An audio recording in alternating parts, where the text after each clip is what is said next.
السلام علیکم ویورز. اویس احمد ہیں لاہور سے. وہ کہتے ہیں کہ عمران خان کے خلاف دہشت گردی کے مقدمات پہ حکومت نے جے آئی ٹی تشکیل دی ہے تو ان کیسز کو آگے بڑھائے گی. ملک کی ایک بڑی سیاسی پارٹی پہ اس طرح کے مقدمات کتنے خطرناک ثابت ہو سکتے ہیں. اویس صاحب، ملک کی ایک بڑی سیاسی پارٹی نہیں، حقیقت تو یہ ہے کہ ملک کی سب سے بڑی سیاسی پارٹی پیپلز پارٹی جو ہے وہ کنفائن ہو چکی ہے، محدود ہو چکی ہے انٹیگریشن تک. نون لیگ کا total claim to glory was Punjab, وہ ان سے مکمل طور پہ تھے. وہ تو بالکل ہی لاوارث ہو گئے.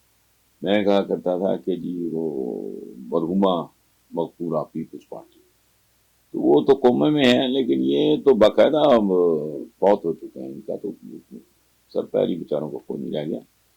اچھا، جہاں تک تعلق ہے دہشت گردی کے مقدمات، تو سوائے اس کے کہ عوام اس طرح کے مقدمات پہ تھوکنے کو بھی تیار نہیں. عمران جیسا بندہ، وہ قومی ہیرو، کرکٹ سے لے کے پھر وہ ساری زندگی اس نے قوم کو کچھ نہ کچھ دیا ہے.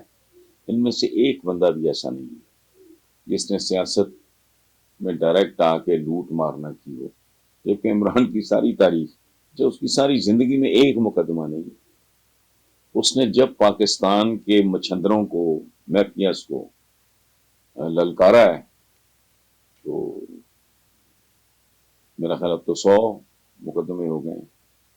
تو باقی رہ گئی جے آئی ٹی. تو یہاں حمود الرحمان کمیشن، تو جے آئی ٹی یہ بنتی رہتی ہیں. کوئی حالات فیصلہ کریں گے کیا ہونا ہے. ادروائز کہ بچے کو پتا ہے کہ جے آئی ٹیز کی کیا اہمیت ہے. یا تو اندازہ لگاؤ، اربوں خربوں کی وہ جو کرنے والے، منی لانڈرنگ کرنے والے، وہ آ کے تفصیلیں آتے ہیں اور اقتدار میں لینڈ کرتے ہیں.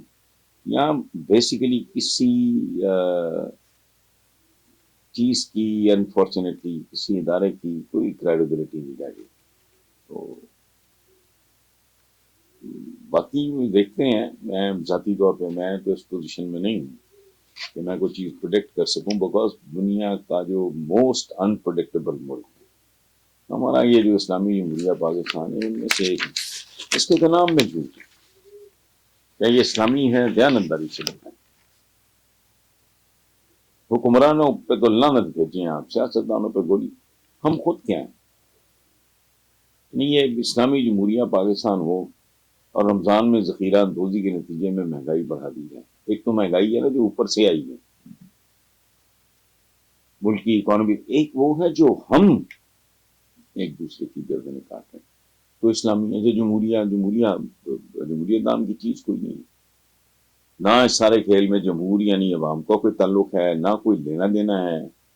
اور الیکشن کے ساتھ جو مذاق ہو رہا ہے وہ آپ دیکھ رہے ہیں. تو نہ یہ جمہوریہ ہے. باقی رہ گیا پاکستان، وہ آدھا ہے، وہ بھی پورا نہیں ہے. اور اگر پاکستان ہے تو مجھے صرف آپ ایک بات بتا دیں، پاک لوگوں کے رہنے کی جگہ ڈو وی کوالیفائی؟ سیدھی سی بات، فیصلہ آپ خود کر لیں.